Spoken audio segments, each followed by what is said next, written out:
मित्रांनो, सगळ्यात पहिल्यांदा तर हा प्रोमो पहा। सूरज, योगिता, निखिल, अभिजीत, मी तुम्हाला काल म्हटलं होतं की मी एक मोठा धक्का देणार आहे। मी दोन नाव अशी जाहीर करणार आहे जे डेंजर झोनमध्ये असतील पण सेफ नसतील। तर पहिलं नाव जे आत्ता बाहेर जाणार नाही ते आहे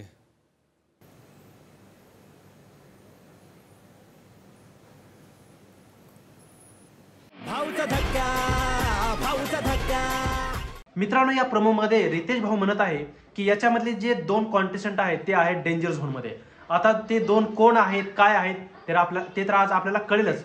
पण आज असं वाटतंय कुठेतरी की मे बी डबल इविक्शन होऊ शकतं, कारण लास्ट जे वीकेंड झाला त्याच्यामध्ये इविक्शन झालेलं नव्हतं आणि हे देखील या आठवड्याचं देखील एक इविक्शन आहेच। आणि त्यातल्या त्यात बिग बॉसच्या घरामध्ये निखिल तर काही खेळत नाहीये आणि योगिताला देखील घराच्या बाहेर जायचं आहे। त्यामुळे असं कुठेतरी वाटतंय की यावेळेस मे बी दोन इविक्शन होऊ शकतात।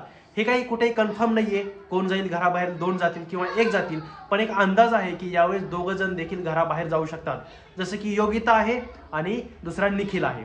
जर फक्त एकच इविक्शन झालं तर त्याच्यामध्ये फक्त आणि फक्त निखिल जाईल घराच्या बाहेर, कारण त्याच्यामध्ये सगळ्यात कमी जी वोटिंग आहे ती आहे आपल्या निखिलला आणि त्याच्यापेक्षा थोडेसे वरती जी वोटिंग आहे ती आहे योगिताला। त्याच्यामुळे जर एक जण घराबाहेर जाणार असेल तर निखिल घराबाहेर जाईल, जर दोघं जण घराबाहेर जाणार असतील तर योगिता देखील आणि निखिल देखील घराबाहेर जातील।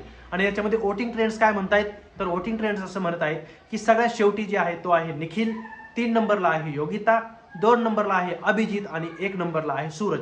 सूरजला सगळ्यात जास्त वोटिंग झालेली आहे आणि त्याला जी वोटिंग होते ती रेकॉर्ड ब्रेक अशी वोटिंग होते। बाकीच्या तिन्ही सदस्यांना काहीच वोट होत नाहीये, तेवढी वोटिंग जी आहे ती फक्त आणि फक्त सूरजला एकट्याला होते। त्याच्यामुळे कुठेतरी सूरज हा कदाचित कधीच घराबाहेर जाऊ शकणार नाहीये। तो टॉप 3 मध्ये एक कॅन्डिडेट जो आहे तो टॉप 3चा आहे, त्याच्यामुळे त्याला कुठेही घराबाहेर जाण्याचा धोका नाहीये। त्यामुळे असं म्हणेल मी की यावेळेस जर इविक्शन झालं, दोघांचं जर इविक्शन झालं तर त्याच्यामध्ये एक जो निखिल आणि योगिता आहे ते दोघं जण घराबाहेर जातील। एक जर इविक्शन झालं तर त्याच्यामध्ये फक्त आणि फक्त निखिल घराबाहेर जाईल। तुम्हाला काय वाटतंय, डबल इविक्शन व्हायला पाहिजे यावेळेस की सिंगल इविक्शन व्हायला पाहिजे? यावर तुमचं काय मत आहे ते कमेंट करून नक्की सांगा। व्हिडिओ आवडल्यास नक्की लाईक करा आणि आपल्या चॅनल देखील नक्की सबस्क्राईब करा। धन्यवाद।